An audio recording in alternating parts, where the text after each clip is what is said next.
Um grupo de pessoas se perde em algum lugar deserto e descobre que naquele lugar existe uma família de canibais. Essa é uma premissa que a gente vê sendo replicada em 1 milhão de obras diferentes desde o sucesso de O Massacre da Serra Elétrica lá nos anos 70. Não é à toa de que até mesmo desenhos mais infantis já fizeram homenagens a essa premissa, como O Incrível Mundo de Gumball ou Anfíbia. Então é difícil você não ter lidado com esse clichê alguma vez na sua vida. Até mesmo eu já trouxe aqui uma obra com uma premissa parecida há um tempo atrás aqui no canal. E hoje eu trago a vocês a obra Pigpen, um manhwa que é praticamente o clichê do clichê das obras com premissa de uma família de canibais, e que mesmo assim é muito divertido, sério mesmo, é uma obra com um visual interessante e com momentos até um pouco tensos, mesmo com seus problemas e plots bem óbvios na maioria das vezes. Dito isso, hoje nós vamos passar por Pigpen, um delicioso clichê de terror. E primeiro nós temos o nosso protagonista, que não tem nome, já já vocês vão entender por que ele não tem nome. E ele acorda percebendo que está em uma praia que fica em frente a uma floresta, apenas com uma caixa de correio em sua frente, caída ali no chão. Tanto que o protagonista coloca a caixa de correio em pé na areia. Depois disso, ele tenta seguir pela praia para achar alguma coisa, mas ele acaba no mesmo lugar, chegando à conclusão que ele está preso em uma ilha. Nisso, o nosso protagonista decide entrar na floresta, mas começa a chover muito e o protagonista fica meio perdido. Para piorar ainda mais as coisas, o seu celular parece não funcionar nessa ilha. É quando o nosso protagonista vê uma luz no horizonte, que pertence a uma casa enorme que se encontra no meio da floresta. Com isso, a obra nos leva até um pouco no passado, onde temos um homem similar ao nosso protagonista comendo em uma lanchonete de um porto, já que ele ia pegar um barco e mudar de vida. Ao mesmo tempo, vemos algumas notícias estranhas na televisão sobre desaparecimentos na região e até mesmo o desaparecimento de um cantor famoso que parece estar envolvido com drogas. Depois disso, nosso protagonista sai da lanchonete, mas o dono reconhece ele de algum lugar, o que é um pouco estranho. Porém, depois disso, a obra nos leva de volta ao presente, onde vemos o nosso protagonista acordando em um quarto meio misterioso. Nosso protagonista tenta ver o que está acontecendo do lado de fora e se depara com uma mulher de meia idade limpando um líquido vermelho no chão. A mulher está sempre sorrindo e diz para o nosso protagonista que ele estava desmaiado no quintal deles e que a sua filha havia o resgatado. Essa que a gente acabou de conhecer é a mãe da família, e como o protagonista nem roupas estava vestindo direito, ele volta até o seu quarto envergonhado e vai pensar um pouco na situação toda. É quando a filha na qual a mãe da família estava falando antes aparece. Seu nome é Rumi, e ela é exatamente igual a qualquer mina padrão que você encontra por aí pela internet, e a personagem dela serve basicamente pra isso, pra ser bonita e gostosa. Mas bem, a Rumi pergunta ao protagonista qual o seu nome, mas ele não consegue se lembrar absolutamente de nada. Fora isso, o protagonista pergunta onde cacete ele está, mas tudo que a Rumi responde pra ele é que ele está em sua casa, mostrando que atrás dela está o resto de sua família, que não é nada convidativa. Mas ei, sabe que sim é convidativo? Se tornar um membro aqui do canal é apenas R$2 e você tem vídeos exclusivos por lá. Já tem uma quantidade legal de conteúdo por lá e vai ter bem mais, então fica de olho. Mas bem, voltando à história, agora fudeu, meu amigo, pois o protagonista está em um jantar com toda a família de loucos, e dá pra perceber que essa família não é muito uma família coreana convencional, apesar de eles estarem por lá na Coreia, já que eles têm uma casa mais americanizada, por assim dizer, e eles até mesmo rezam antes das refeições, uma reza católica mesmo. Como eu disse antes, Pigpen parece ser bem inspirado em Um Massacre da Serra Elétrica, e essa estética se reflete bastante aqui. Nesse jantar somos apresentados a toda a família, o pai, que é apenas o chefe da casa, a mãe, que é levemente perturbadora e quase sempre está sorrindo, como eu disse antes, a irmã mais velha, que é a Rumi, que já foi apresentada até a gente, mas ela parece um pouco deslocada do ambiente nesse jantar aqui. Depois temos a irmã mais nova, que se chama Yuki, que é meio que uma psicopatia mirim, e o Mino, o irmão mais velho, meio caladão e misterioso. E bom, depois dessa apresentação toda, o protagonista começa a perceber umas coisas estranhas, como se a existência dessa família já não fosse estranha o suficiente, mas ok. Ele percebe que a família cria porcos, os mesmos porcos que eles estão comendo agora, e que o pai da família é meio assustador e impõe medo em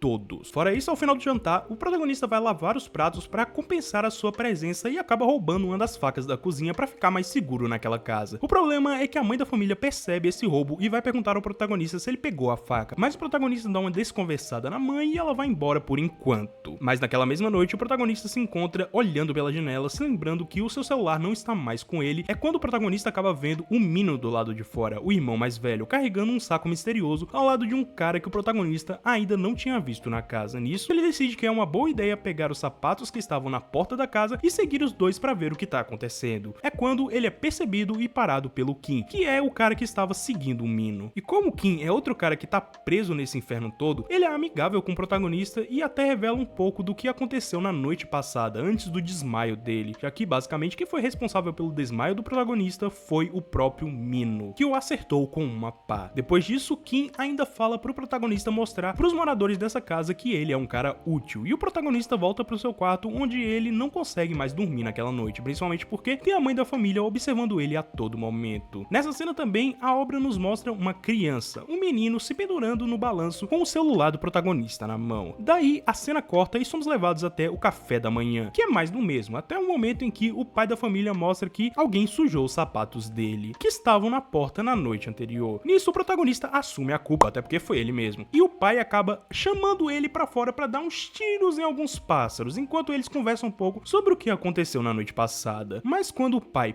passa a espingarda pro protagonista, ele aponta a arma pro pai e começa a fazer um pequeno interrogatório pra saber que merda de lugar é aquele. É quando a gente descobre que na verdade isso tudo é um hotel, sim, um hotel, e o protagonista está tendo as coisas de graça até agora, já que ele foi supostamente resgatado, mesmo não sendo isso que aconteceu, como já vimos antes. Mas bem, esse imbecil não percebeu que a arma estava descarregada, então o pai apenas pega a arma de volta e age como se isso tudo fosse uma brincadeira de mau gosto, sem consequências pro protagonista nesse momento. Mas lembra da caixa de correio lá no início? O protagonista volta até aquela praia que iniciamos a jornada e vê que a ponta da caixa de correio foi meio que alterada, como se ela tivesse se tornado uma estaca bem afiada. Daí o protagonista decide olhar dentro da caixa de correio e encontra uma foto que não revela nada, são apenas um monte de quadrados e um número 5 escrito no verso. E no meio dessa parada toda, Arumi aparece do nada e eu tenho certeza que o corpo dessa mulher cresceu de uma cena pra outra e eu não posso estar ficando louco, é sério, o corpo dessa desgraçada cresceu, eu posso provar isso. Mas bem, ela começa a ter um encontro com o nosso protagonista, literalmente um encontro, onde ela fala mais a respeito dos seus irmãos meio malucos e no final ela literalmente se joga pra cima do protagonista e fala que quer fugir daquele lugar, correndo dali logo em seguida. O protagonista fica tão confuso quanto nós vendo essa cena toda, mas ele ignora e apenas volta pra sua casa, onde o clima é péssimo pra ele, pois o protagonista é atacado pelo Mino, que acha que ele fez algo de ruim pra Arumi. Daí chega a Yuki, que fica agindo como uma completa maluca que ela é, e pra fechar o caixão, a mãe deles aparece por lá. E como a Yuki é uma filha da puta de marca maior, ela começa a fingir que o protagonista acabou fazendo um mal tanto pro Mino quanto pra ela, o que faz a mãe da casa expulsar o protagonista da mansão e fazer com que ele vá dormir na casa da árvore. E bem, na casa da árvore, ele recebe a visita de Kim, aquele cara que a gente viu antes, dizendo que